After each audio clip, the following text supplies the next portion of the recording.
Good morning, everyone. Let me start by apologizing for starting a bit late.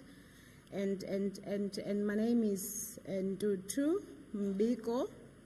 Today I'm wearing the cap of being the agri-sector lead at the WICONA, which is a Women Economic Assembly under President Ramaphosa Special Projects, which was a partnership through the triple PPP that has been approved by the Parliament in South Africa, which talks to private and public partnership initiatives. Now, WICONA was brought by after the approved policy, which talks to the procurement policy targeted at women in the country. So it was important that we are able to measure and produce tangible outcomes when this policy was implemented. So WICONA came at the opportune time to make sure that we craft a gender frameworks that talks to how best can women participate on various value chain of each sectors in the country. And how we started it, we started by prioritizing the 5 key sectors, and agriculture and agro-processing was one of them. And later on the panel today, we'll hear more about that. Now, I'd like to welcome you in this important aspect of the continent, which is the engine of what seeks to achieve in as far as development and transformation is concerned in the continent. I'm calling it an engine because it starts to give us an idea on how to operationalize all these initiatives and strategies that have been approved through Malabo Declaration, through your CAAP, which is a continental agriculture, agro-processing development. So I'm going to start then by formally acknowledging all our distinguished guests.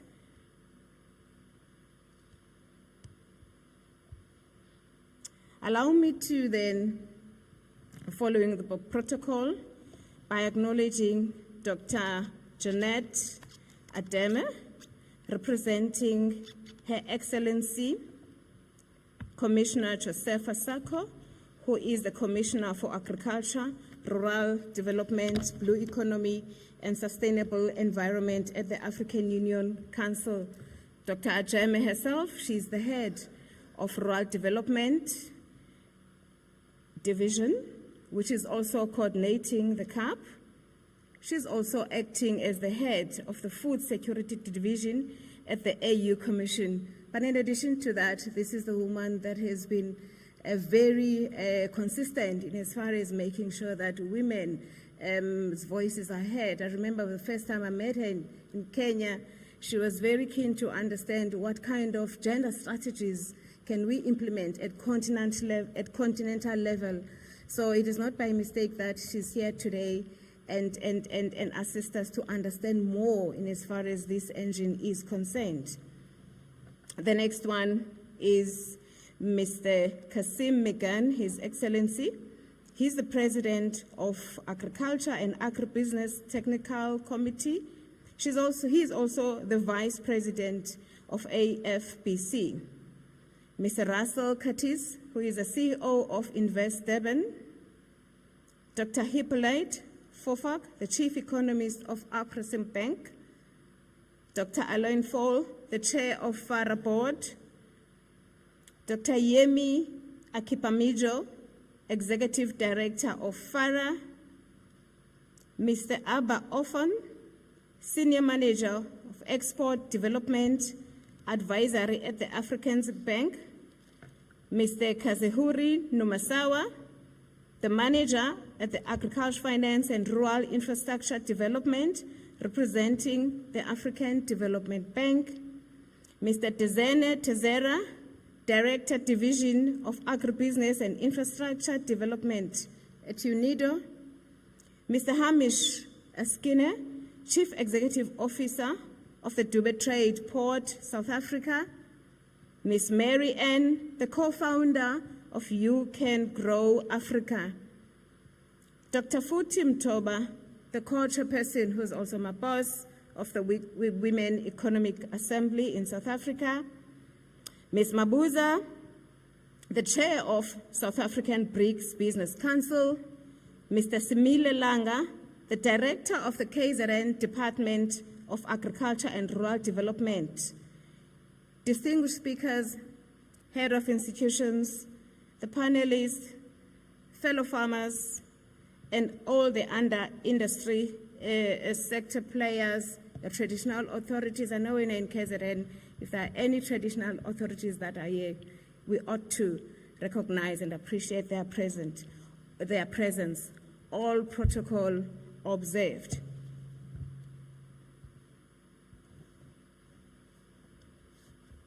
Now, our program for today starts with the first speaker, which is recorded online.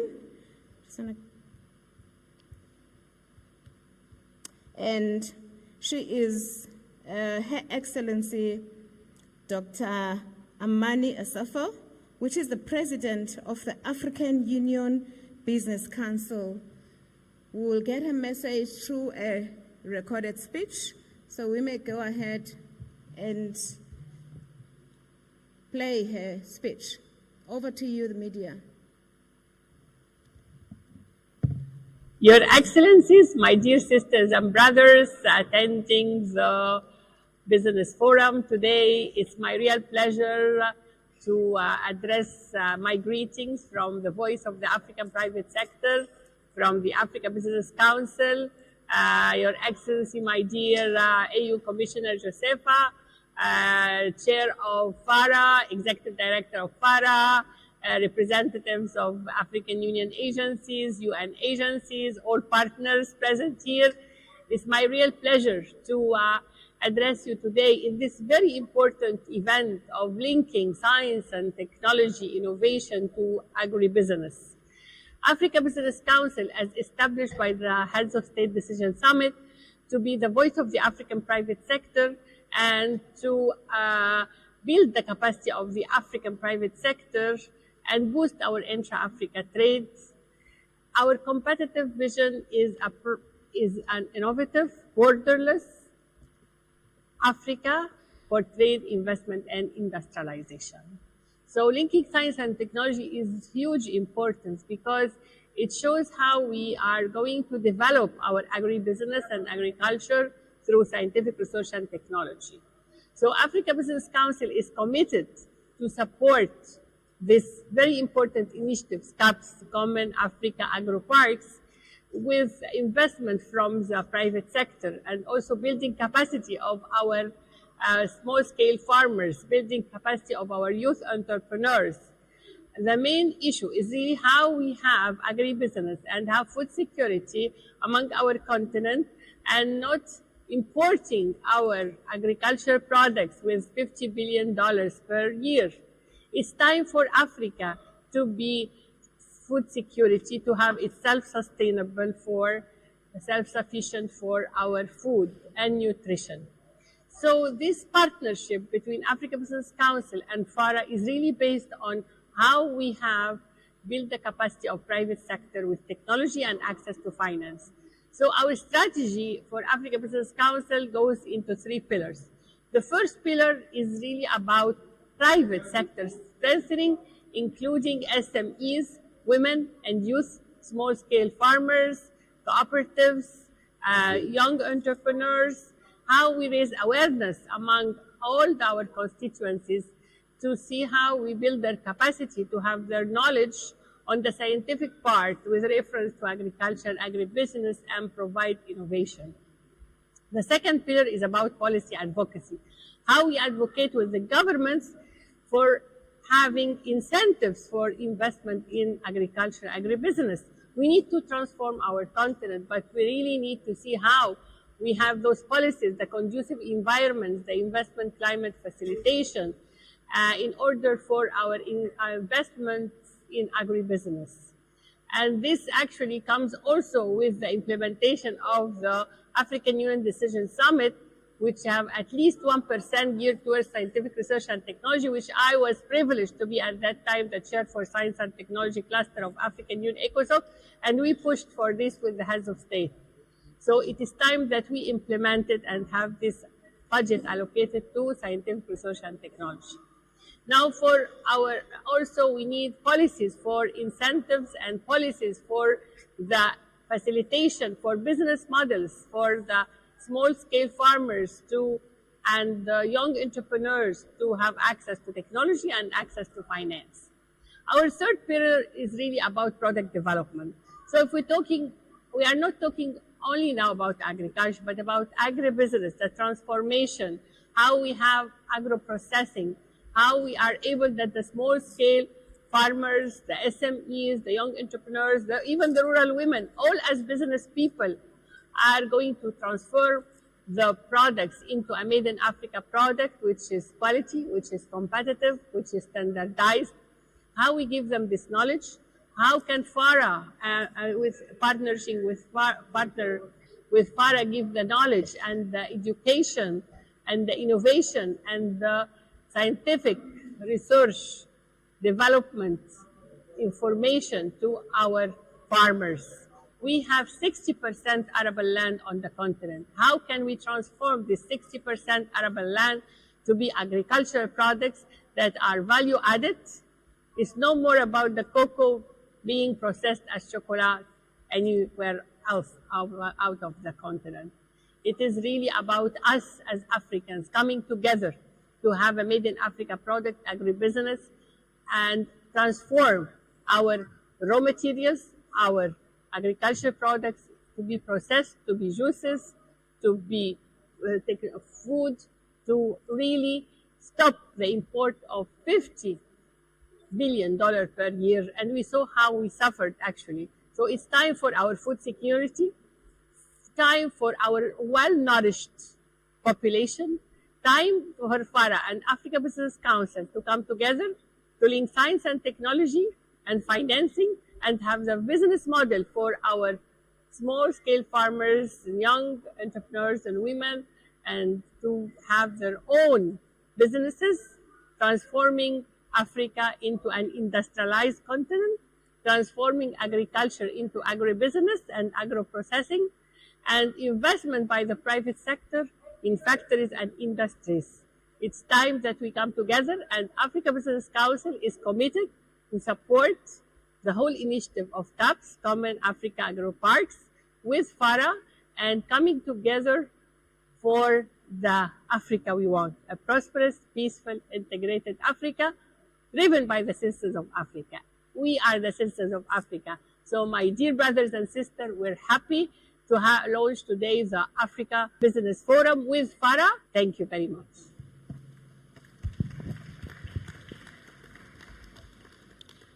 Thank you, President. And I must say, it's quite encouraging to hear that kind of commitment and that kind of comprehensive approach being understood right at that level. So I do want to believe that we are heading towards the correct direction, but importantly, how she provided that comprehensive approach that will fast track all these efforts for the benefit of the continent. And at the core of this is how also she has provided and a framework that will make sure that women and young people are part of this development, because in so many cases it has been treated as a by-the-way kind of checklist. So when you have a woman at that level who understands exactly what needs to be done as far as young women and people inclusion and development is concerned in the continent, it is a good thing. I'm saying this because I'm a farmer myself. Thank you. Our next speaker, it is from Afrexim Bank, Mr. Abba Ofon. He's a senior manager and export development advisor. Can you please welcome him?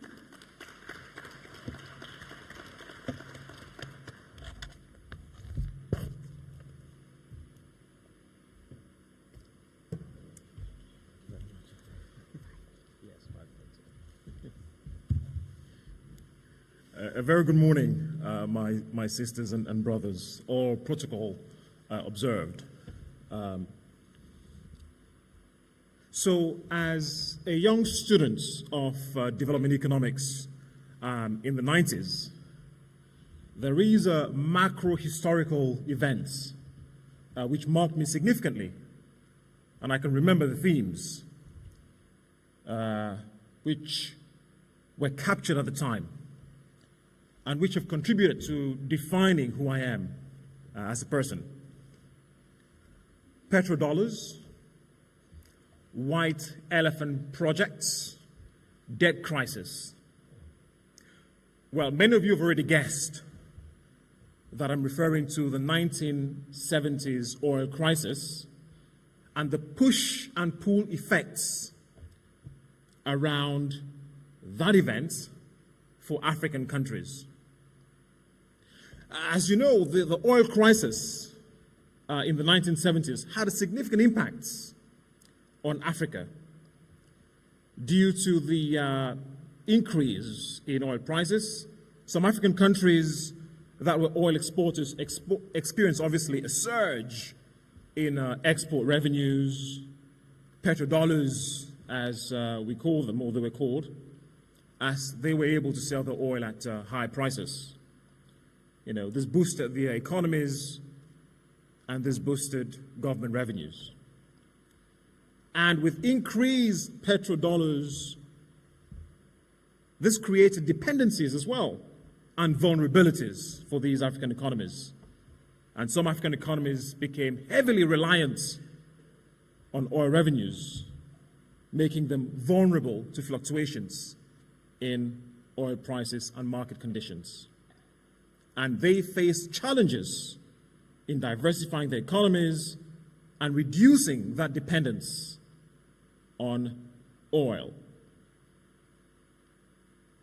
So as these resource-rich countries were enjoying significant flows, many other countries, particularly oil-importing countries, were facing a significant rise in their import bills for reasons that you already know. And this led to trade imbalances and increased borrowing to cover the deficits. And this disparity continued to regional imbalances within the continent. So we now get to a situation where African countries are accumulating substantial external debts during this period. And some governments are borrowing excessively, often without careful consideration of the repayment capacity or the economic viability of the projects funded by these loans. And this rapid accumulation of debts became obviously unsustainable in the long term. And as a result, some countries resorted to additional borrowing or debt rescheduling, leading to a cycle of borrowing to service existing debts. Hence the phrase, running faster to stay in the same spot. And this is often used to describe the situation of the continent during the debt crisis. So why am I telling you all this? Why does this matter now? So if we cast our minds back to the last 10 to 15 years, you would be forgiven for thinking we have remained in a spiral of crisis, from the financial crisis of 2008, 2009, to the end of the commodity super cycle, to the COVID pandemic, and to the debilitating effects of the Ukraine crisis. And these events have come with the same devastating impact on our continent's ability to trade, to boost its foreign liquidity, to service its debt, and even more critically, to eat. So there is a phrase in French which says, plus ça change, plus c'est la même chose. Loosely translated in English to mean, the more things change, the more they stay the same. So it serves as a reminder to remain mindful of historical patterns, underlying factors, and systemic issues when evaluating the current states or prospects of our continent. Today, almost 30 years after that lesson in economic history, we can change that narrative.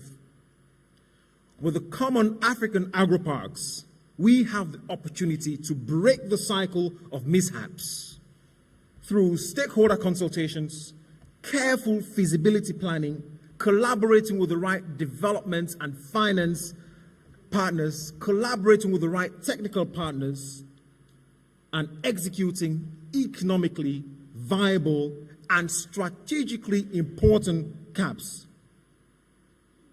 Ladies and gentlemen, please rest assured of the staunch support of Afreximbank for CAAPs as a vehicle for Africa's industrialization and structural transformation. I thank you.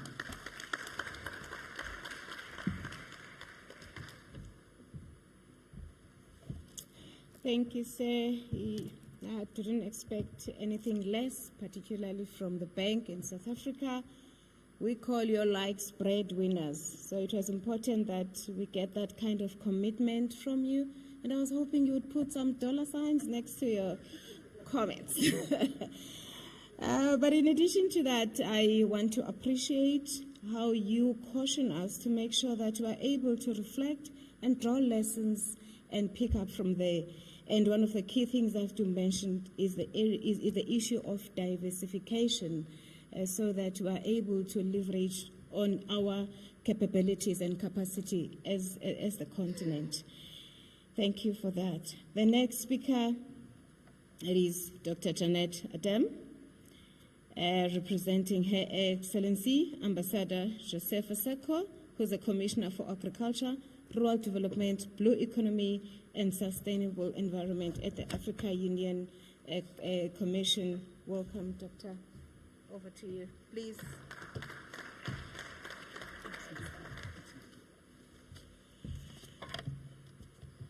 Thank you very much, Duthi.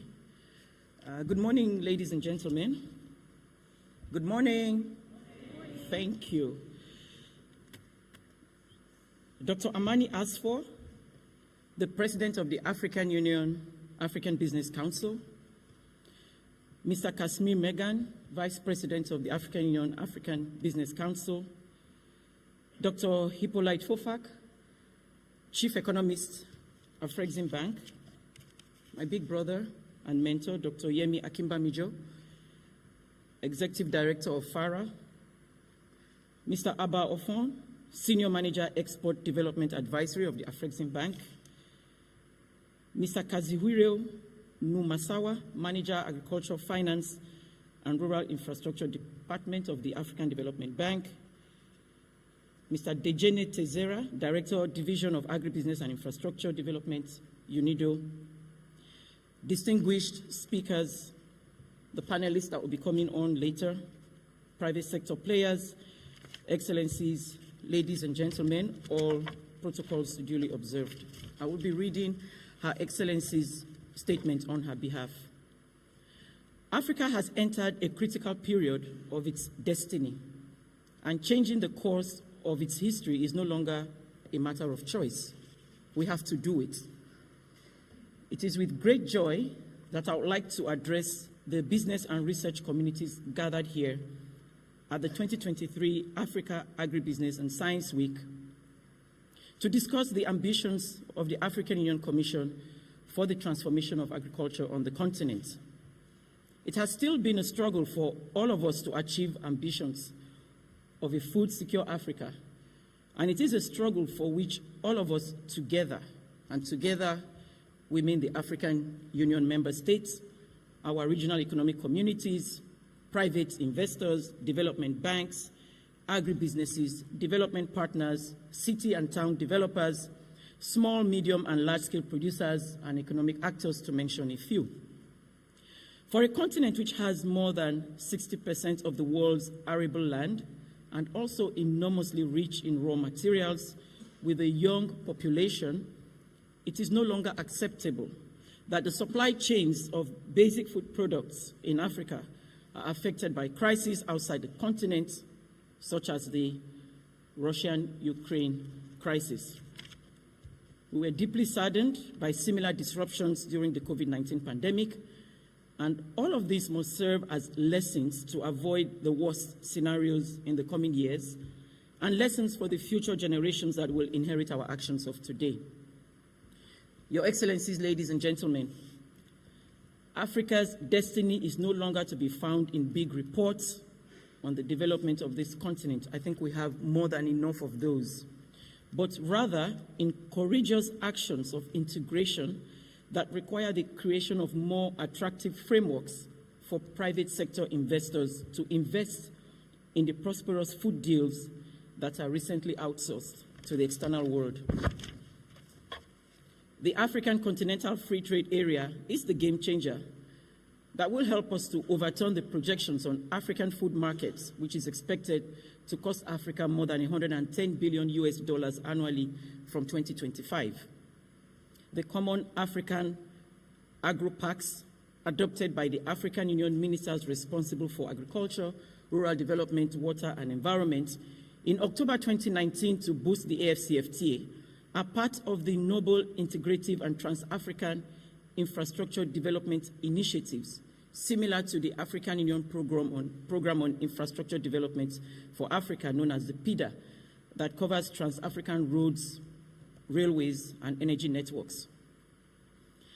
The CAAPs are designed to respond to the continent's interventions efforts aiming specifically at increasing supply of domestically produced agricultural goods, reversing projections on food imports, and value-added processing of agricultural commodities toward boosting intra-African trade and stimulating local and regional private sector investments in agriculture. I wish also to welcome the commendable actions of the African Development Bank on the Special Economic Zones Development Initiatives for agribusiness at the national level, which will contribute as well to the Common African Agro-Pacts development actions. Your Excellencies, ladies and gentlemen, the CAAPs are 5 large common agro-industrial zones with transboundary mega agro-industries and food supply corridors that will be established in suitable agroecological areas in each of the 5 geographical regions as recognized by the African Union. Each zone will be dominated by specific agricultural commodities of which continental value chains will be developed to produce and process the quantum of the selected commodities that can be traded amongst the African Union member states to gradually offset the import bill of these commodities. The Joint African Union Stakeholders Declaration on Mobilizing Partnership for Implementing the CAAPs at the African Union Summit on Industrialization and Economic Diversification, which took place in November last year in Niger, recommended the implementation of 10 CAAPs demonstration projects, which is about 2 per region. And in this regard, we are initiating resource mobilization to undertake project preparation studies and investment promotion for the 10 CAAPs demonstration projects, with the Zambia-Zimbabwe CAAP and the Côte d'Ivoire-Ghana Cocoa CAAP as milestones for this year, 2023. I wish to use this opportunity to thank all institutions and African Union organs who expressed interest to become members of the CAAPs Technical Working Group, which is composed of the Commission as the chair, the AFCFTA, AUDA, NEPAD, Afreximbank, FARA, UNIDO, the United Nations Economic Commission for Africa, the Pan-African Farmers Organization, the Africa Business Council, the Pan-African Agribusiness Apex Chambers, International Food Policy Research Institute, and the United Nations Food and Agricultural Organization for the hard work in advancing the CAAPs. We're also welcoming the Africa Development Bank, which has also just joined the CAAPs coordination platform. Special thanks to Afreximbank for the catalytic funding provided last year that is allowing fruitful engagements of the CAAPs, to FAO to have provided a technical cooperation support to the CAAPs Secretariat, and FARA to my brother, Dr. Yemi Akimbamijo, for the proactive efforts in facilitating the CAAPs partnership platforms. Indeed, we have more to do for getting the attention of the donors community and the private sector actors to mobilize the required financial resources to implement the joint programs that are coming on board to support the implementation of the CAAPs. During the annual retreat of the CAAPs Technical Working Group held at the UNIDO headquarters in Vienna, Austria, in April of this year, while the experts discussed issues of great importance for advancing the CAAPs in a more harmonized manner, they concluded on concrete actions to be prioritized, which have been compiled in 7 major program clusters. The first program cluster will be looking at the CAAPs projects preparation, talking about the feasibility and design studies and also the investments promotion. The second program cluster would focus on mapping the current and future agro-parks, food reserves and food corridors on our continent, and also mapping the smallholder farmers and the SMEs, enabling political and business environments for sustainable production under the CAAPs. The third cluster will be looking on an outer NEPAD-led engagement with our regional economic communities under the CAAPs process. The fourth would look at the REX-led regional coordination of our African Union member states and relevant stakeholders' engagements. The fifth cluster would be on continental leadership engagements, coordination, and supporting studies for resource mobilization and tools for intra-African trade and cross-border businesses. The sixth would look at the program cluster on the Africa Business Council and FARA-led interventions for strengthening private sector, financing and business environments for the smallholder farmers and SMEs, for upscaling most responsive climate-smart technologies, sustainable business and financing models, for quality and quantity production and supply to agro-industries. And last but not least, the seventh cluster will be looking at the institutional strengthening of the CAAPs Secretariat. Nduthi, we do have some dollar signs, but I don't know if I really need to read that out. We're talking about almost $100 million US.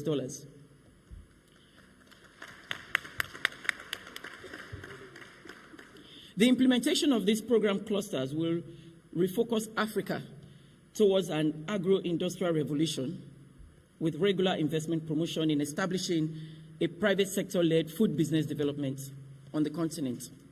Your Excellencies, ladies and gentlemen, Africa's $1 trillion business is in agriculture and agribusiness. And with the CAAPs, we will contribute to establishing a vibrant business platform for agribusiness development within the AFCFTA to unlock this business. In our endeavor towards establishing a public-private partnership-driven governance for implementing the CAAPs, the discussion of this high-level event constitutes a critical step of mainstreaming the private sector perspectives in improving the partnership arrangements that shall culminate in a leading role to the private sector in the agro-industrialization of our continent. I wish to use this opportunity to appreciate the collaboration recently established between the African Union Business Council and the Forum for Agricultural Research in Africa, FARA, to strengthening partnerships for linking science, innovation and agribusiness for resilient food systems and boosting intra-African trade within the context of the Common African Agro-Parks. As I conclude, I believe that the Memorandum of Understanding that will be signed later this morning between the two institutions will allow greater collaborative actions for implementing the program cluster of the CAAPs related to strengthening political, financing, and business environment for micro, small, and medium-sized enterprises to transfer green agriculture technologies to smallholder farmers in Africa while establishing competitive markets for the supply of quality products to agro-industries in Africa within the context of the Common African Agro-Parks. So this is the end of Her Excellency's statement, and I thank you all for your kind attention. Thank you.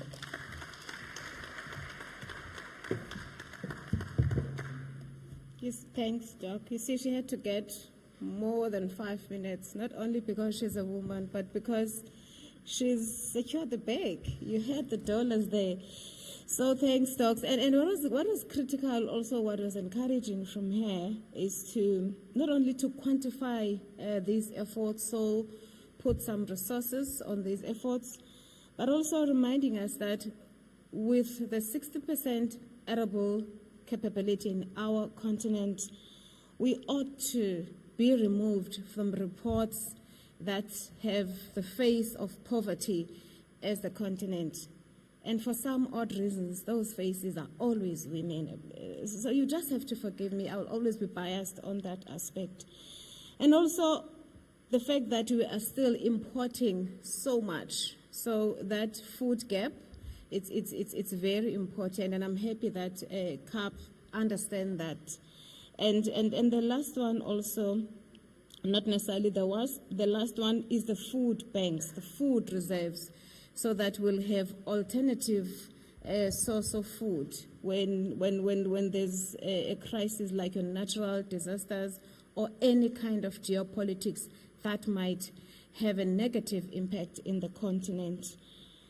Thanks, Doctor, for that. The last speaker on this segment would be the hosts themselves, the CEO of the Invest Durban, Mr. Russell Curtis.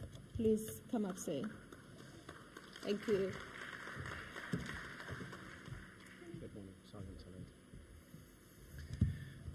Good morning, everyone. And as we say in this province, Sanbonani.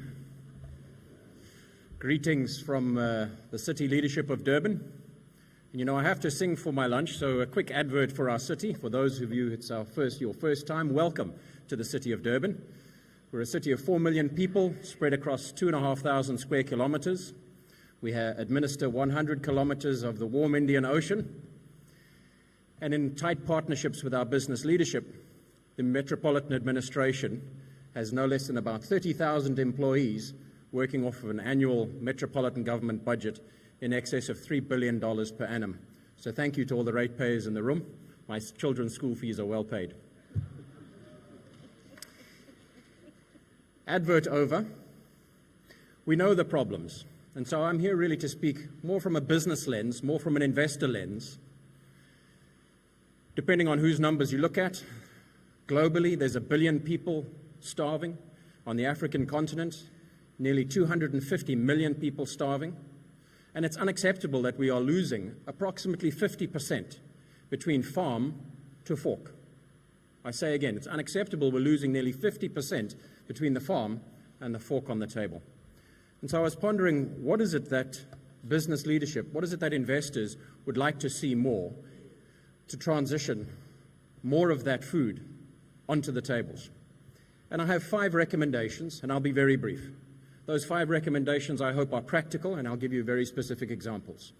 The first one is we need much more formalized, structured public-private partnerships. Secondly, we need additional models of finance. Thirdly, we need more effective and professional project management in the entire agri-value chain, from primary research through to primary agriculture, through to scaling, through to further beneficiation. Fourthly, industrial clustering. There's been a lot of talk around that. I'll touch on it very briefly. And then lastly, better commercial linkages. So going back up to the first point, more effective public-private partnerships. We know government is good at some things, necessarily in many things, but challenged. Equally, we understand that business, and I represent also some of the business leadership structures in this region, business is good at some things, but also tends to ignore other things. So let's bring the two of the best of both parties together in very formalized, very structured partnerships. Here in this province of KwaZulu-Natal, we have one such. It's called the Growth Coalition. The KZN Growth Coalition has been running for 25 years and doing great work in bringing the best of government and the best of business together. 2 practical areas for agribusiness. What could that be in? What do investors want to see in these public-private partnerships? 2 very quick practical opportunities. Number 1, if the parties could come together and have much better skills development, systems implementation, and tools for public sector regulatory approvals. So parties coming together, up the skills in public sector, up the systems, up the tools for the regulatory approvals. And the second recommendation under these partnerships is around technology transfer offices. Fantastic research being done across the continent, across the world, but we need to commercialize that, we need to scale it up, we need to get it out to the markets. Moving very quickly to the second one, additional models of finance. I don't believe there's a shortage of money in the world. I come from a finance background, but the channels are clogged. The people who need the money don't know or can't get. And so why don't we try 2 additional models of finance in this agri-space? 1, crowdfunding. Supporting or utilizing the opportunities of digital technologies to address the fortune at the bottom of the pyramid. There's an example where this has been done, not necessarily in agriculture specifically, but on the continent. In Kenya, through the M-Pesa program, ordinary Kenyans investing small amounts, accumulating into huge financial opportunities in infrastructure development. The second model of finance that I'll speak on is venture capital.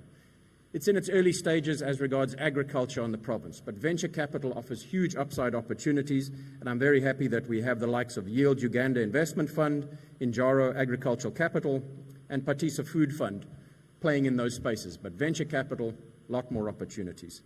More effective project management is my third point. Business just wants to see implementation. Enough talk, enough research, let's get the rubber on the road and implement. So I was pondering, how do we do that? I think we need to up our game on project management so that we can implement all the good ideas. We can implement the great policies. We can implement the fantastic research. So in all of the activities and projects, bring in professional project managers. Let's not assume that we know how to do it and we'll just do it ourselves. An example in this province, in fact, it's a national example for South Africa. We had a development corridor promulgated by the previous president from Durban all the way through to Johannesburg. And the provincial government department responsible for administering that brought in a global engineering company to program manage and project manage so that we can get much better discipline going in there in terms of structure, coordination, implementation, monitoring and reporting. Nearly coming to the end. Industrial clustering, I won't dwell too much on that. Industrial clustering has been spoken on. We do it quite effectively for chemicals and automotives and many other sectors, and so I'm hugely encouraged that the CAAPs model is hardwiring the disciplines of clustering into agriculture so that we can get the economies of scale, the cost reduction, the shared infrastructure, the joint accessing of markets, the cumulative skills development in the industrial clustering. CAAPs, great example coming up here in this province. We've been doing it for 20 years, I'm happy to say. Durban Chemicals Cluster, Auto Cluster, Textiles and Clothing and so on. But confession, we've never done it for agriculture. So I'm hugely excited that the leaders on the panel behind you are going to lead the way for us and we'll follow happily. And the last one, better commercial linkages. Two practical examples. If we can have business connected to the tertiary institutions, the research institutions, business will then partner in establishing chairs of agricultural research, not just for academic sense, but those chairs and teams with direct market linkages to scale up all of that research and development where there is a market need, a demand from business investors. Business is very excited about big data, data analytics, and then data applications. And so closing these commercial linkages through chairs of research and other mechanisms, we can push everyone up the commoditization, up the value chain, and we can have more of agriculture, yes, going to food security essentially, but more importantly, in a value-add sense, into higher value-added products in health and beauty, industrial applications, commercial applications, dietary applications, and many others. So with these 5 recommendations, I thank you very much this morning, and I wish all the parties a great stay in our city. Thank you, Mr. C. And thanks for that. I always say once I say invest and the bank, I expect to hear some figures around that are brought forward to this initiative. On a serious note, thanks for that. Without wasting time, he couldn't have said it or emphasized it better like other speakers, the importance of partnership and the importance of partnership, particularly all the industry sectors with the government and with the business, is to have that clear understanding and common understanding of what it means to develop the new participants in the sector. That's very important because from an investment point of view, they're very eager to get the profits, which is understandable. But when you start talking development, you should be a little bit patient and understand that you are literally opening up the sector to those that were marginalized. So it's important to make sure that your kind of funding as well, particularly when it's targeted, it talks to how best you make sure that we are moving from a kind of an equal field. So thanks for that.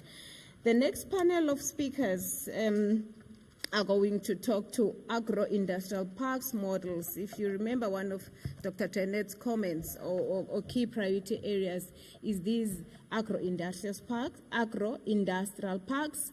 So the speakers will be talking on the best models, right, for increasing productivity, value addition, and intra-Africa trade in Africa. I think the expectation here is that we get a sense of being aligned and make sure that everyone is on par. So I would like to welcome the special agro-processing zones under African Development Bank, Mr. Kazuhiro Numasawa. He is the manager of agriculture finance and rural infrastructure development at the African Bank. Please welcome him. Is he around? Oh, yeah, he is. Okay, thank you. Okay, I can come and pick you up.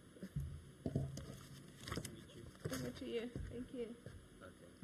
So this is a pointer for the slide, because there's a slide here. Oh, this presentation. Yeah, presentation, and also the video. Yeah. Is it ready? Media, your support, please. His presentation and his video, please assist. Did you give them? Yeah.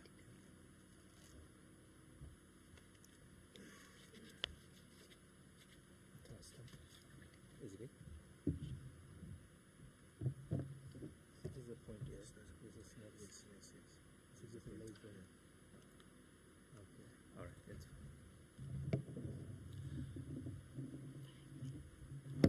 I tried last year. Good morning, everyone. I hope you can hear me well. My name is Kazuhiro Numasawa. You can call me Kaz, KZ, representing African Development Bank. Thank you so much for today's the opportunity. And of course, I really want to appreciate Africa Union Business Council and FARA, Forum Agriculture Research in Africa, for inviting us, and of course, African Union Commission.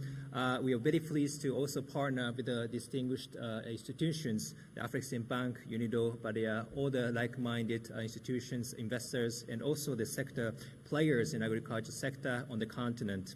And of course, I'd like to appreciate the invitation from the CAAPs Secretariat, High Excellency Ambassador Josepha Sako, inviting our president, also as an institution, to join the CAAPs program, and I'm very pleased to contribute this very important initiative of African Union. As you may know, African Bank started concept of special agro-industrial processing zone. Of course, the previous work was done with other institutions like UNIDO and others on the continent. And so we, as a bank, multilateral development bank, we wanted to actually operationalize those concepts and ideas, and to also start investments into those African countries. So today's presentation will cover the three key areas. So one is the overview of a special agro-industrial processing zone, what we do in African Development Bank, and also project examples, what we do on the continent, and also the way forward. I'm reminded that a very short period of time for presentation. I shall go into a few slides a little bit in a quick manner. But of course, I'm available for the conversations after the session, so that you can reach me and also collaborate with your organizations in your country and so forth. So let me start. So this is a broad framework of agro-processing zone. Basically, so starting from the right-hand side, we start from the inputs, agriculture, irrigations, and also mechanization, technical assistance. And so we covered all segments of the farmers, from small farmers, medium, commercial farmers, and go to the aggregation, put in a storage, and the processing in agro-processing hub. And of course, then go to the market. So access to the market is very important, domestic market or regional market, international market.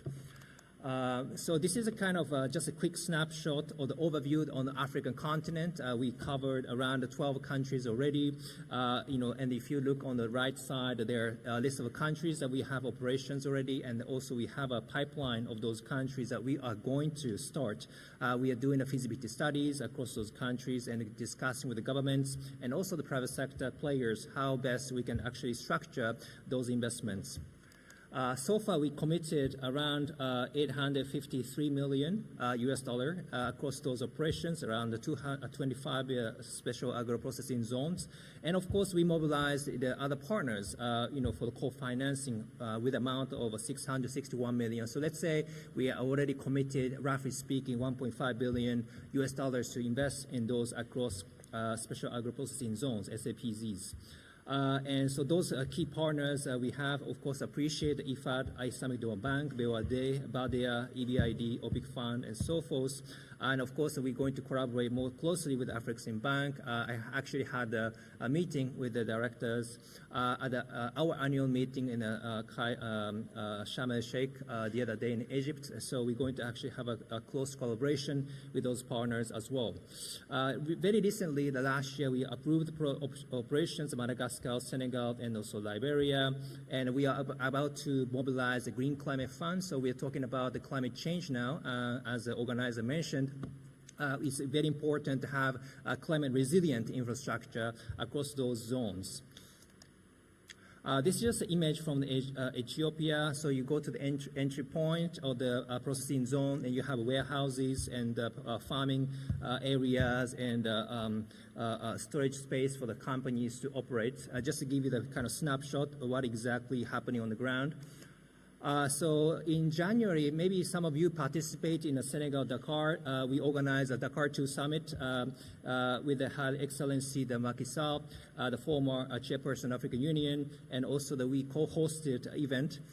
So we had a very successful event inviting 34 heads of states from all over Africa, and about 70 ministers came together, and we have a very dedicated session country by country discussing investment plan, flagship programs in those countries, and actually many of the countries, about 41 countries, developed a compact. The compact is basically agriculture-focused investment plan. It's not about the theoretical ideas, it's actually transactions, actually real businesses that we want to collaborate with the government and also private sector to actually make things happen on the ground.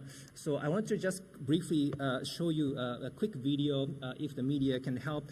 Usually I have a laptop with me and then click the button, but just the first 55 seconds of the video, if you can put on the screen, I appreciate. This is basically the remark from the Her Excellency, the President of Senegal, how important the special agro-processing zone in his country, in Senegal, focusing on 5 areas, and actually we are financing 3 of them. We have a very close collaboration with the President Macky Sall in Senegal. So if you could broadcast the video, I appreciate it. This is actually in French, but you can see the graphics. Inscrit dans le plan Sénégal émergent pour relever le défi de la souveraineté alimentaire et asseoir un développement endogène porté par l'agro-industrie, le projet des agropoles du Sénégal est mis en œuvre avec l'appui de plusieurs partenaires techniques et financiers, dont la BAD, la BID, la coopération belge à travers son agence ENABEL. Produit d'un large processus de concertation ayant impliqué l'ensemble des parties prenantes, publiques et privées par le biais du LAB, laboratoire intensif de structuration initié par le Bureau opérationnel de suivi du plan Sénégal émergent, les 5 agropoles, Nord, Sud, Est, Ouest et Centre, couvrent l'étendue du territoire national. Les objectifs globaux de ce vaste projet agropole, c'est d'abord just the image how we are collaborating with the farmers, and of course how top level commitment from the president level is important to actually execute the special agro-processing zone. So I just wanted to give just a quick snapshot, a few examples. This is about the Senegal South. This is exactly that you have seen in the video. So the southern part of the Senegal, we actually identified 85 hectares of the zone to develop, and we identified also the key commodities to be covered. We also mobilized key anchor investors, RISE, IIP, who came as an equity investor. So this is just an image of the construction just started this year, but we also have a tangible impact benefits.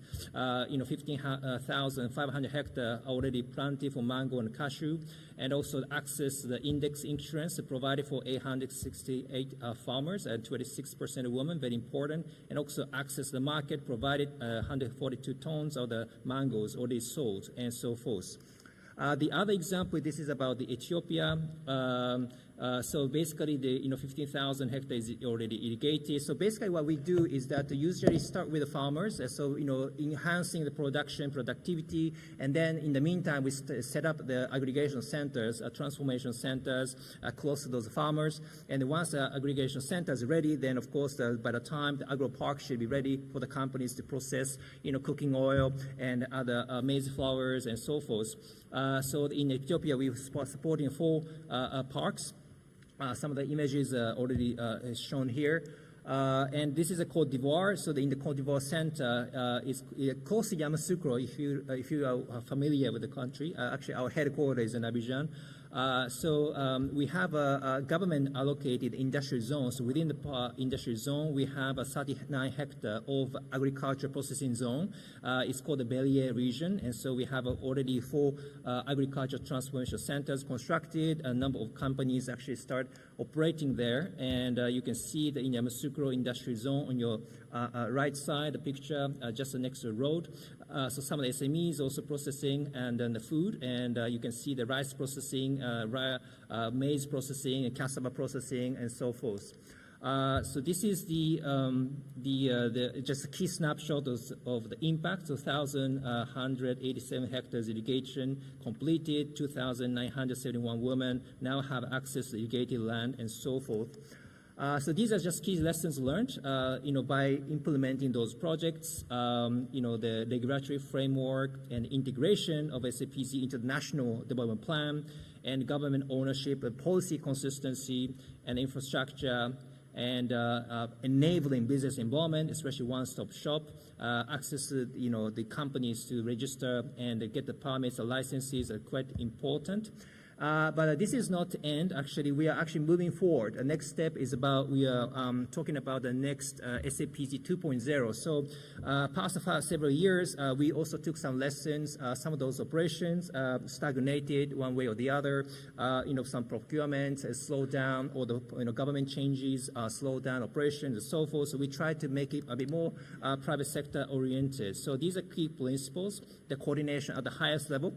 As I mentioned, the head of state need to be involved across the ministries, engagement, coordination, and PPP approach, as our panel's previous speakers also mentioned. Very more formalized, commercial-based PPP approach is very important. And the financing strategy and structure, we have a number of instruments. Of course, we mobilize the co-financiers on board, and we are actually talking to the more sort of formalized the framework. So this is a kind of a business PPP framework. I'm not going into detail, but the key part is that we have to have anchor investor in place, and then coordinating across entities, including ministries, providing zone authority, for example, providing policies, but also mobilizing financiers and operators, basically the zone management operators and so forth. So we're going to actually set up the Alliance for Special Agro-Processing Zone. So we invite our like-minded institutions like yourselves to be part of this alliance and come together and invest together and then actually execute those businesses together. So across all the phases, we are targeting to mobilize other institutions. And of course, we closely work with Afreximbank,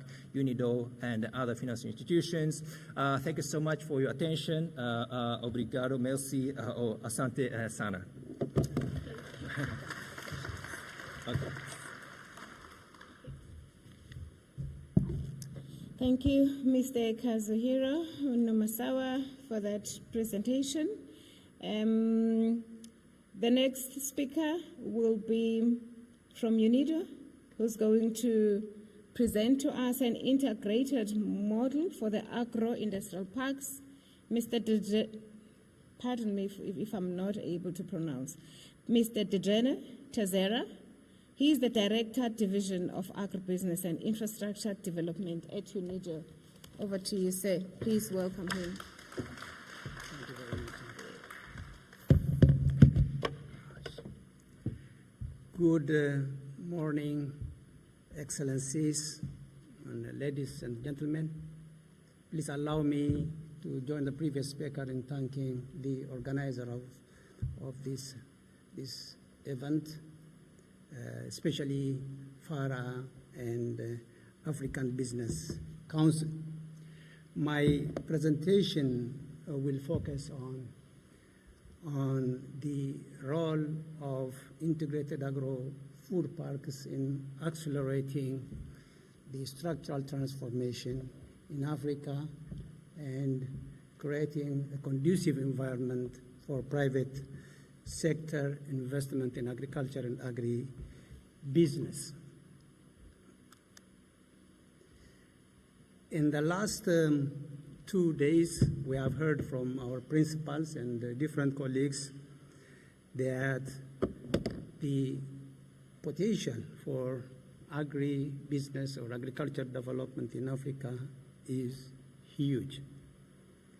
They have discussed or emphasized the abundance of land, water, young people, big market, which is going to be about $1 trillion in the coming 6 to 7 years.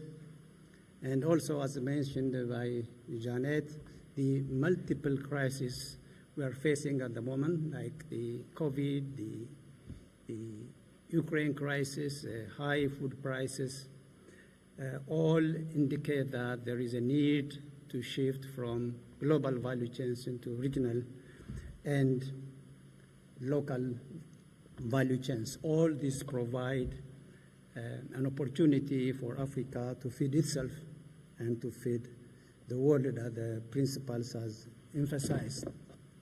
At the same time, we face long list of challenges for development of agriculture and agribusiness. The land and the water, which is in abundance, is not easily accessible. If you take the land, it will take long time and money, large amount of money to acquire it, especially for agri-business development and agro-industries development. Water is abundant, but delivering it to where it is required, that means to the plants, is the biggest challenge. We have large population, young people, but they need to be skilled and upskilled to meet the requirements of the private sector. Infrastructure and utilities like power and telecom are in deficit. Agricultural inputs, the farmers, is expensive and in some cases unavailable. Raw materials for agro-industries is also in a quantity and quality required is not easily available. So appropriate policy also should be in place in most of the African countries, and the support institutions or support services in most of our countries are very weak. And all this lead into a very high investment cost for the private sector. And in some cases, it makes it prohibitive. So most of the enterprises go into investment in trade or service sector. Those are less, let's say, productive sectors.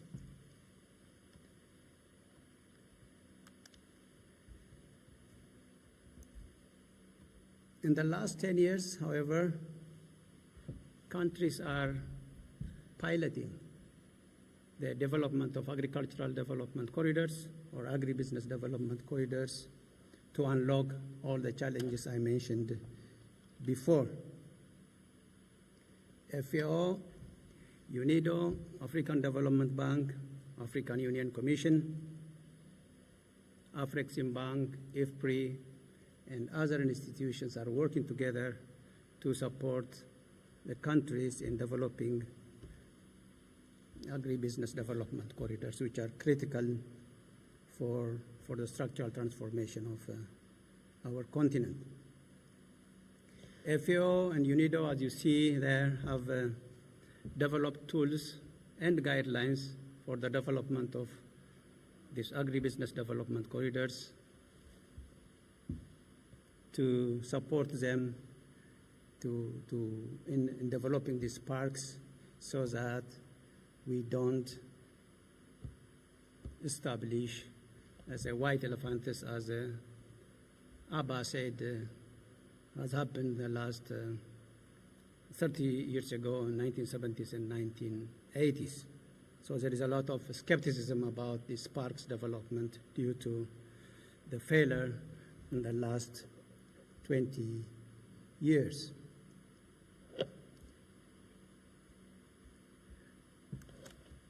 Why agro-food parks?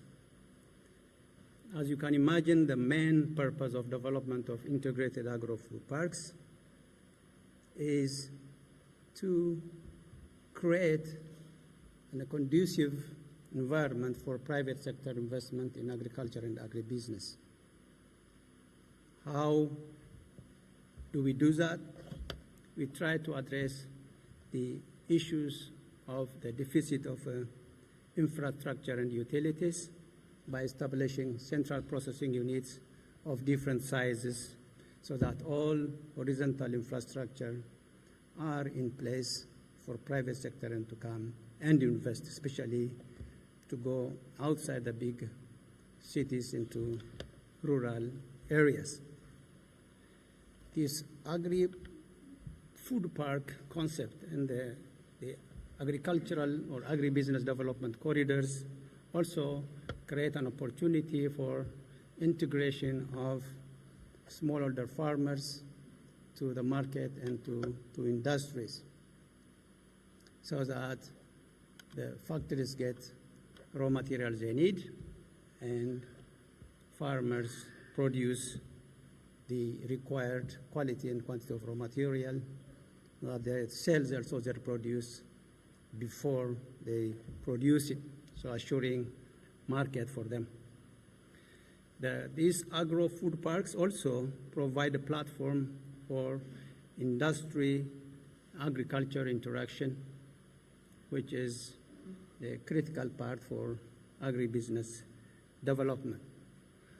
This model provides a one-stop shop while all government institutions, financial institutions, banks, customs authority, different ministries, Ministry of Agriculture, Ministry of Industry, Trade, come together and support the development of the park and build, more importantly, synergies between the different programs of the government development partners and the private sector.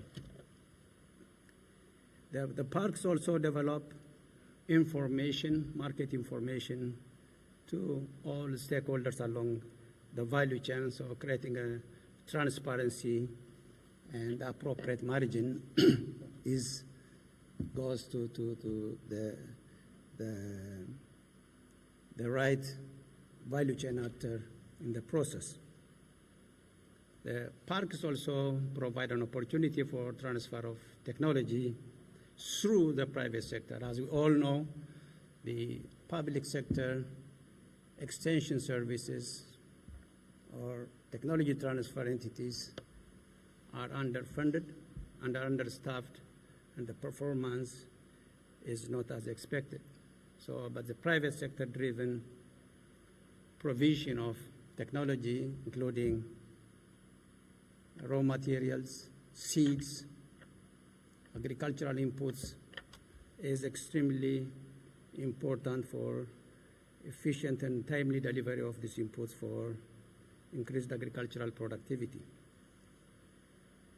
And then it also helps to increase the entrepreneurship of the smallholder farmers and leads into commercialization of, let's say, smallholder farmers, and change the agricultural system from supply-driven more into demand-driven, and then from subsistence into commercial, which is critical at this point of development of the parks. There are different, as my colleague from African Development Bank mentioned, there are different models of integrated agro-food parks. All of them have one thing in common, that is they are agricultural and agribusiness development corridors with a certain diameter and size, And in all cases, this is support to the farmers and other value chain actors so that the increased productivity and competitiveness happens in that particular region. It also allows the government to test and try policy intervention before going into large-scale implementation of their policy in all parts of the country. The African Development Bank has, as my colleague mentioned, special agro-processing zones. In UNIDO, we call it Integrated Agro-Food Parks. ECA, or Economic Commission for Africa, calls them agropoles, and FAO calls it Territorial Development or Agricultural Production Development Corridors. But in all, the purpose is the same, the integration of value chain actors along the value chain in a demarcated territory within the country. I now go to one of the models, that is the Integrated Agro-Food Parks, which is a model used by UNIDO. And that's what I know more since I've been working for the last 15 years on the concept food parks. This is a graphic illustration of the model of integrated parks. It is a hub and spoke model where we have a central processing unit, that is APH, where all the necessary infrastructure is developed, which includes power, water, ITC, waste treatment plant, dry storage, cold storage facilities, and other facilities, let's say markets, logistics, agro-logistics services, and so on. If in some cases when we build the shed or a factory houses, then the private sector needs to come with the technology, plug and play, avoiding all time-consuming acquisition of land, water, power, sewerage system, and so on, and the necessary permissions to start their businesses. But this APH, or Central Processing Unit, is networked with several satellite small-scale infrastructure called RTCs, that is Rural Transformation Cities, Agricultural Transformation Centers. Several of them are networked to the APH, or Central Processing Unit. These are centers for aggregation of raw material from the farmers. These are places where private sector and farmers interact, where private sector also provides agricultural inputs, chemicals, and also these are centers of places where simple transitional storage facilities, cold storage and dry storage facilities are there. This is where commodity collateral financing will be implemented to have raw material supply all around the year, so the farmers are not forced to sell at lower prices at the harvesting season. Extension services are also provided to the farmers by the private sector, which are anchored in the Central Processing Unit, will be provided through these centers. Diving deep into the agro-processing hubs, these hubs are not only industrial factories only, but they are also places for high-tech agriculture using greenhouses. They are processing centers, industries, research and development activities, and also the quality control laboratories, and so on, trade facilities, and so on. Now we go into one real agro-food park, again in Ethiopia. It is 276 hectares, part of the 1,000 hectares to be developed in the future when the need arises. An investment of $220 million, 6 rural transformation centers closer to the farming area and also strategically located closer to the seed centers for the market. All in all, the RTCs and the central processing unit investment was 310 million more. These are the different components of the agro-food parks. I don't want to spend time on these ones. This is the Rural Transformation Center with the different facilities, as I mentioned before, so I don't have to repeat this one. This is also a typical Rural Transformation Center which we constructed and used in Ethiopia. For the benefits of agro-food parks, I have mentioned all of them. It is a job creation, changing from supply-driven thing, private sector involvement in all service provision, infrastructure and shared services to reduce investment cost by about 90%. Lessons learned, I think we are working on the lessons learned and what has worked and what has not worked in the last 10 years, and will be published very soon. That will be the thing. These are more for private sector. These are areas of potential investment in the park. It's not only agro-processing, but there are different agro-allied industries and businesses can be established in this zone. Thank you very much. I think I've over. Thank you, sir. I know, colleagues, this is a very interesting aspect of what CAAP is about, because it starts to begin to really show us how the engine is supposed to operate. But in the interest of time, can you please try and summarize and stick to the allocated 5 minutes as agreed, please? Thank you for that, sir.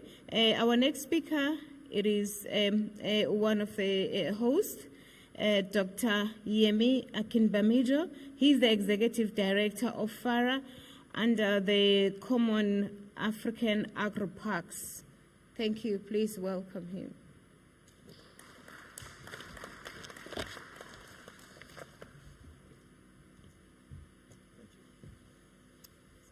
Thanks. Thank you very much, Madam Master of Ceremony, and very warm good morning to you, ladies and gentlemen. In the interest of time, I'm going to be far less than 5 minutes. I will give the essential, and I will ask my colleagues from the FARA Secretariat to ensure that these slides are uploaded on the website, because thank you. The implication is that if I run through these 40-odd slides, it's going to have a domino effect that will so screw up our event today, and I don't want to do that. So please forgive me. We have an elaborate presentation of, I even see almost 100 slides, but it will be uploaded so you can run through them at your own pace. So this is just a bird's view of what the CAAPs is all about, and what the Secretariat in Accra has been running with after we got the matching order from the STC, which is the Specialized Technical Committee of the Ministers of Agriculture, Water, Rural Development and Water of the African Union to go ahead and develop the CAAPs. So we have the principals listed there. You have 2 of the commissioners for trade, for agriculture. We have Professor Rama of the bank. We have the SG of the AFCFTA. We have Auda Nepad. You have FARA, and you have UNIDO. And this is the first meeting where we got the matching order from the African Union Commission, having a meeting with the commissioner in her office in Addis Ababa.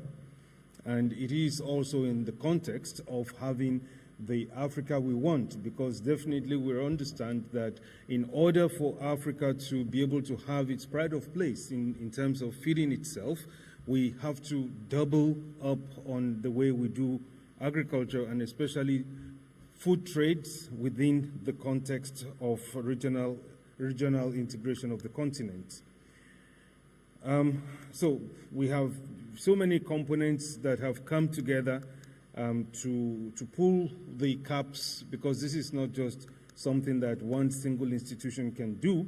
As you see, everybody here, including the African Development Bank, have been speaking about what ACs they bring on the table to ensure that the CAAPs eventually takes off in a full-fledged manner.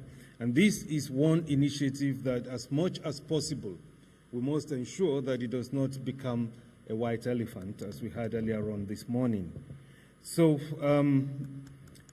the outline is like that, and you're going to have, when you go into the website and download it, you're going to see how the whole concept of the CAAPs has been put together. And on this, I will please ask for your indulgence to stop here so that we can gain quite a bit of ground. And thank you very much for your kindness. Thank you, Doctor. Now you can see people that are really dealing with farmers. Farming is a very seasonal sector, so timing is very important, and I'm glad that Doc has represented and led by example. Unfortunately, due to the interest of time, we won't be able to accept any questions from the audience, but I would like to once more thank the gentlemen on the panel and release them so that we can get to the next panel of speakers. Thank you, gentlemen.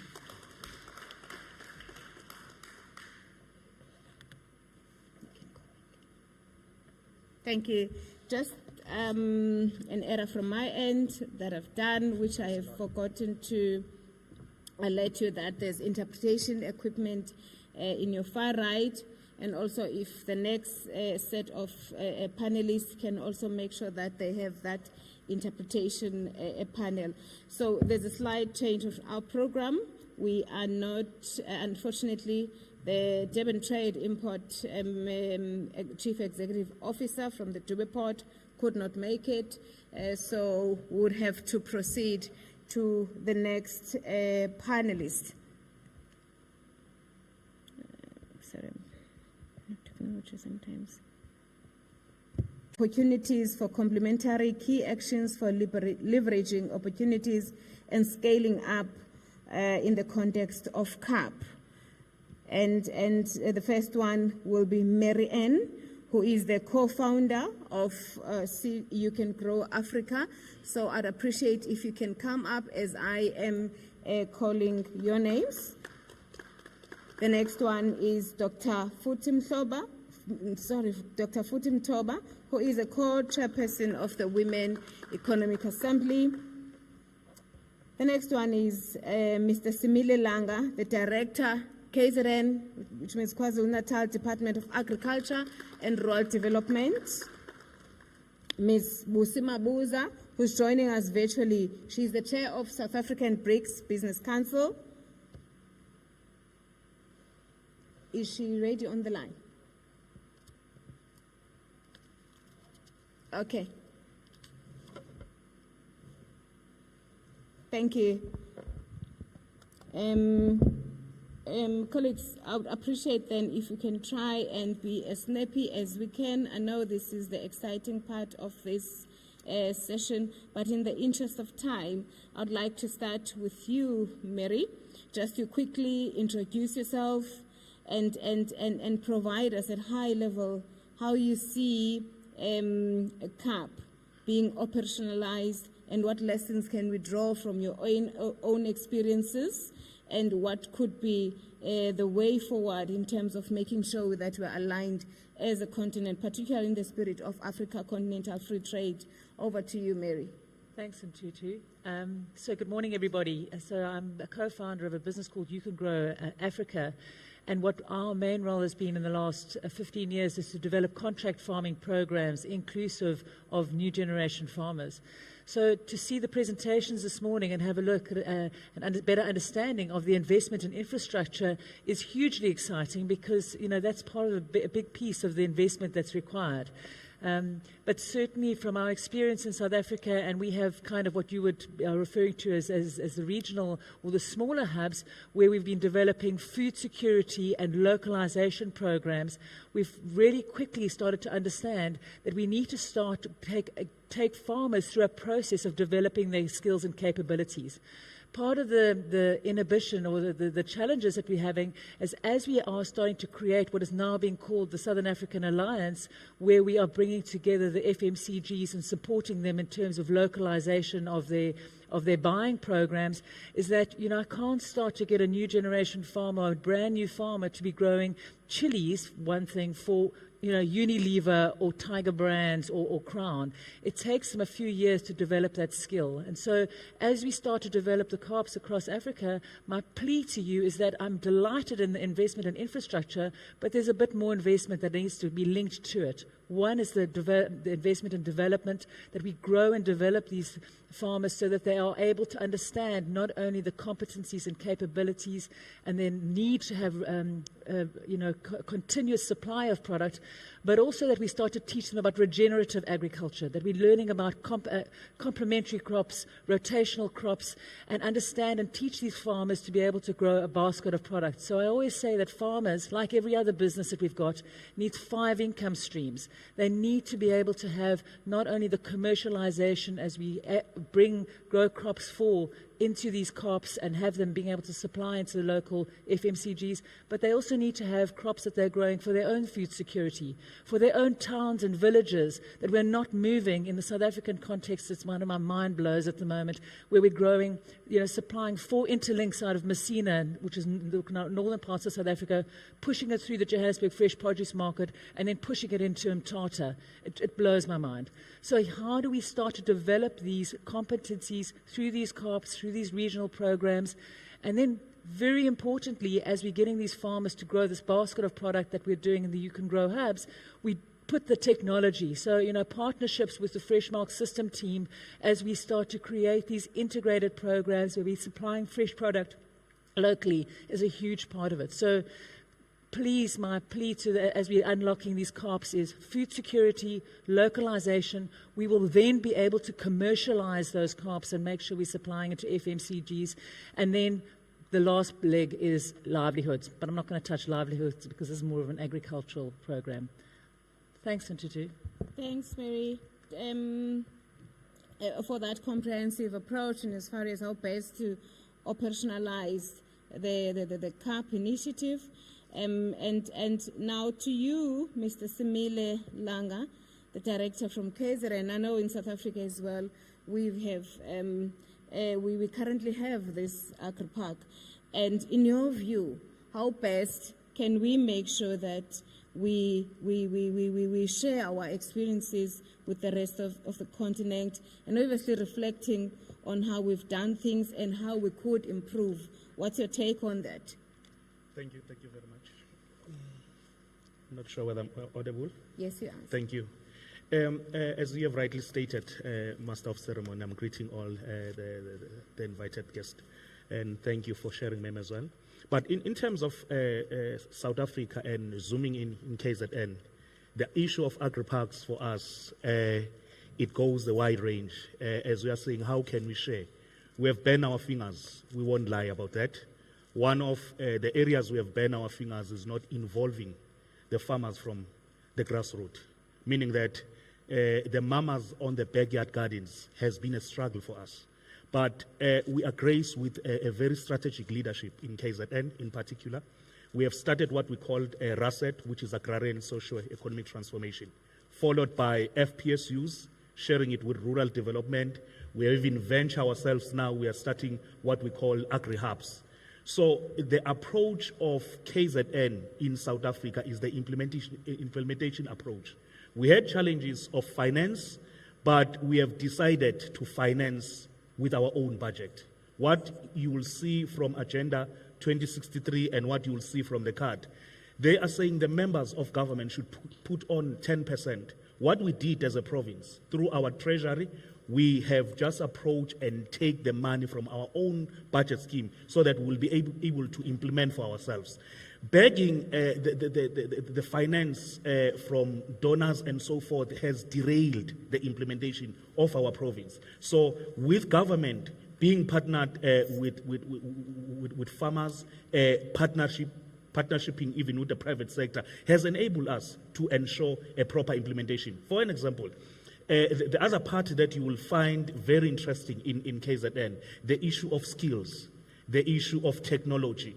Those were some of the potholes we have faced. But with the Dubai Trade Port, as they were supposed to give a presentation, they've been a catalytic with us in order to eye-open the farmers that are on the ground. And even if you can take it lightly, there are so many strategies as the province, as South Africa as a whole, we have developed. We've got feasibility studies that we have ventured in. We have also created the implementation plans in order to implement what we call agri-parks. So in terms of agri-park with us in KZN has been a network. We are not working in silos as only the Department of Agriculture, but farmers, they form part of the center of the implementation, including the private sector is roped in. So that was our approach. Thanks, Mr. Langa. Now to you, Dr. Mtoba. And this is very critical from your end. As the co-chair and one of the brains behind the formation of WICONA, and that was informed by the burning issue that most women were just at the periphery of the value chain, so it became necessary that you conceptualize the Women Economic Assembly. Now, in the context of CAAP, at a strategic level, in your view, how do you see the importance of a gender strategies in these kind of initiatives, and what lessons can we draw from the little 2 years that WICONA has been developed, and what would you like the audience or the continent to appreciate in as far as gender inclusivity is concerned? How much time have we got? Yeah, thank you very much, and good morning to everyone. It's my pleasure to be in this audience this morning. And I am extremely excited to be invited here because we are talking about a continent that's about to transform itself. And what that needs is that this continent that wants to transform itself needs to understand that it will never transform itself until it recognizes fully, not by saying in a platform, but having a plan that says, how do you deal with the 51% population of women that make this continent? So we are all awakening. I like the speaker that started off by saying, we're running fast to catch, what was the phrase he said? Running fast to be in the same spot. I want to say today in this audience that if the CAAP really doesn't come up with a plan that looks at how do we address the issue of women in the continent participating in these agro-parks through the supply chain, which means you are talking at a level of rural women, middle-class women, whatever processes right up to commercialization. That needs to be in a plan. And also that plan must be very transparent and measured so that year in and year out, we can see the progress. I mean, Mary has just highlighted the issue of the capacity building. So I am here representing WICONA, and I was just asked to humbly present WICONA is the Women Economic Assembly. It came out of the dire need in a South African context to address gender-based violence of women, and the recognition that that strategic plan had on people who are underprivileged to say once you are disadvantaged, it doesn't matter in what form and it doesn't matter what you look like. It means your case becomes consistently marginalized. Therefore, we had to look at, then it recognized that to say women economic power is very essential in addressing these issues. And then the government proposed that it is looking at 40% of government procurement to women-owned businesses. And therefore, as women, we said, but where are these women businesses? We need this done in a much more targeted way through the supply chain. And over and above this, on an annual basis, we need to have an index that will tell us what is the progress. Because you all know that what doesn't get measured never ever gets done. So the index is quite important for us to see what's the progress that's being done at any level. So through Madam Program Director, so we see this as a good time, and our request is that as the women of Africa, we would like to understand the plans. We want to participate in developing them because we're not outsiders, we are the players. So, and we are glad that I saw in one of the parks, they actually mentioned some of the women, but we do need an index which we will be looking at annually across. So our South African one, which we are developing, is country specific, but we, at the end of the day, the continent, as we move together, we need to have that. I'll stop there for the moment. Thank you. Thanks, Doctor, for that end-to-end approach in as far as proposing the way forward to make sure that we appreciate the inclusivity of women on all these initiatives. The last speaker on the panelist, it is from the BRICS, South African BRICS Business Council. She's joining us virtually, Ms. Busi Mabuza. Madam, what I would like to find out from you, and I think also this conversation is quite critical for you because as a continent, we are about to host the BRICS in South Africa, which is a big thing. So what I would like to find out from you, particularly from the development finance point of view, how best can you advise us to make sure that we have a targeted developmental funding approach? That's one. And the CAAP, right, aligned with all these other initiatives in the continent. If you have to send a message to us, to the BRICS, what would you say? What kind of a message would you take for us to the BRICS? Thank you. Thank you so much, and thank you for the invitation as well. I wish I was there in person. Your will be hosting we're losing her. Can you hear me now? Yes, you are back online. Thank you, ma'am. Thank you so much. South Africa will, of course, be hosting a series of activities leading up to the summit, which is from the 22nd to the 24th of August. And a whole host of business leaders will be accompanying their heads of state. The President of South Africa has invited in the order of over 20 heads of state to join in this particular program. The BRICS Business Council is important because it is the economic work stream of the BRICS formation. And we believe that conversations such as this are critically important for us. 4 of the top 10 largest agro-produce exporters in the world are from the BRICS countries. The technology in agribusiness is, of course, being developed by some of these nations, and 2 of the fastest growing economies in the world, large economies in the world, are, of course, in the BRICS formation. So we believe this is an opportune time for us to open the conversation on crowding in partnership from the BRICS nations into the common African agri-parks.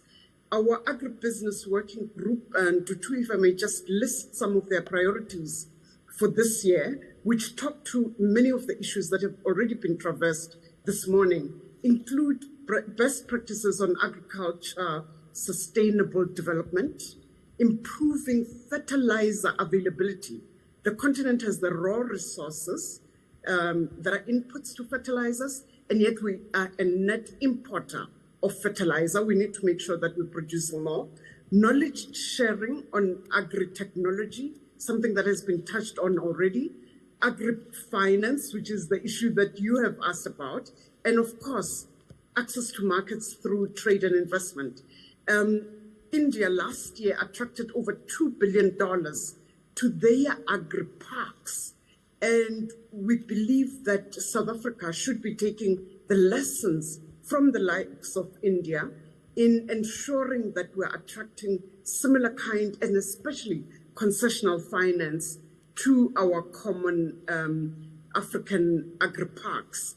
Now, insofar as the development finance institutions are concerned, my colleagues have already from the AfriExim covered some of the critical components of that funding and access to information. So conversations such as this one are absolutely important. Access to opportunities, capacity and skills development, which my colleagues have referred to, and access to markets are some of the critical elements that business partners have told us should accompany the funding, which is reasonably priced for them. And I believe that we as the Industrial Development Corporation, together with our multinational African-based development finance institutions, will help unlock these for the common African agri-parks. Thank you, Tutu. I'll pause here. Thanks, Madam Chair. Thanks for that. And I would trust that we have a good messenger in you. Thank you so much. Now, Your Excellencies and distinguished guests, I would like to call upon all the speakers that were presenting earlier today for a group photo so that we can get to the signing of an MOU between FARA and AFBC. Am I right, sir? Do you want the picture? Okay, thanks. Can we please come up on stage? All the speakers that were here earlier. I've just been asked to do that.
Thank you. As they are leaving the stage, I would like to call upon the people who will be involved on the signing of an MOU between FARA and African Business Council.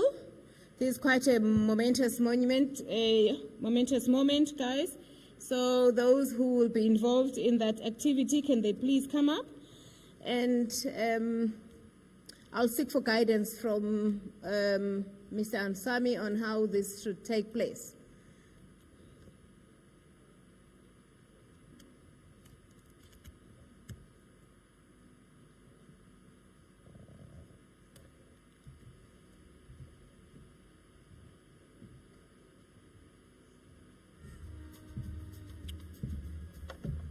We have on stage the FIRA Director, African Business Council. Okay, he's also here.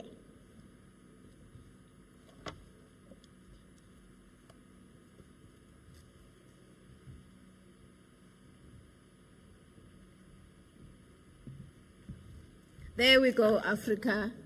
There we go, experiencing this important part of this Africa Agribusiness Week, Science Week in KZN, in South Africa. The MOU between the FARA and the Africa Business Council is taking place. And this MOU talks to driving a business and science-led agricultural transformation in Africa within the context of CAAP. There they are, people with authority, putting their signatures, putting their neck on the block for the CAAP. What an exciting moment.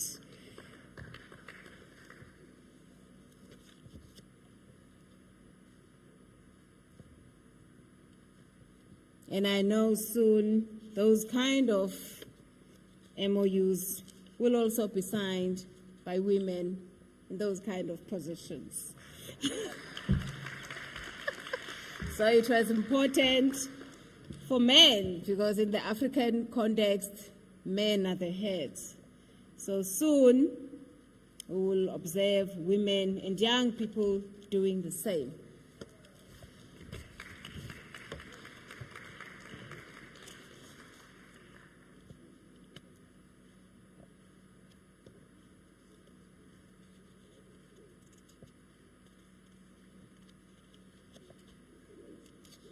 And I definitely know there's some figures on those documents.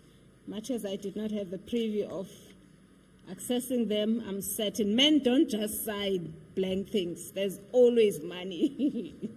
So I trust that leadership that is sitting there. That 80% of that budget of what you're signing will go to young people and women. We trust you completely, leadership. Yeah.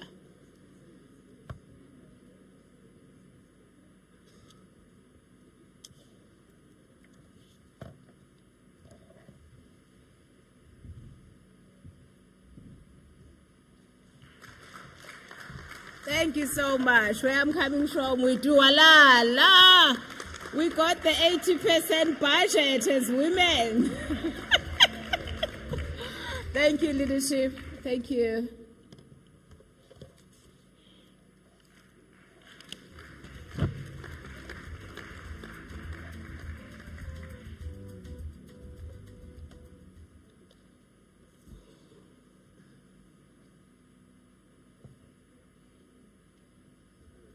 Thank you so much.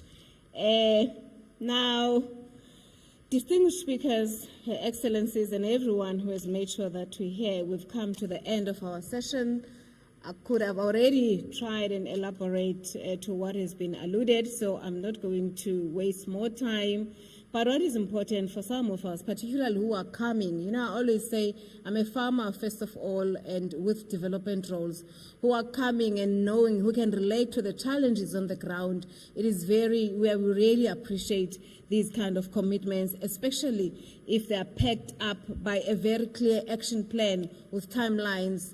And we hope that going forward with all these presentations that has been presented here, we've been capacitated sufficiently to make sure that we action all these plans.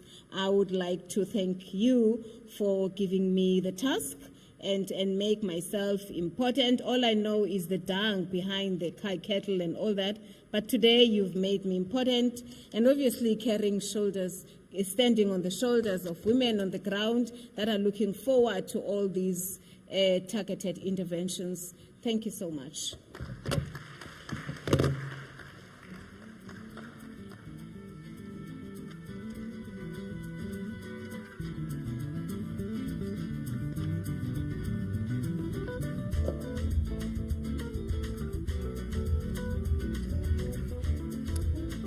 Hello.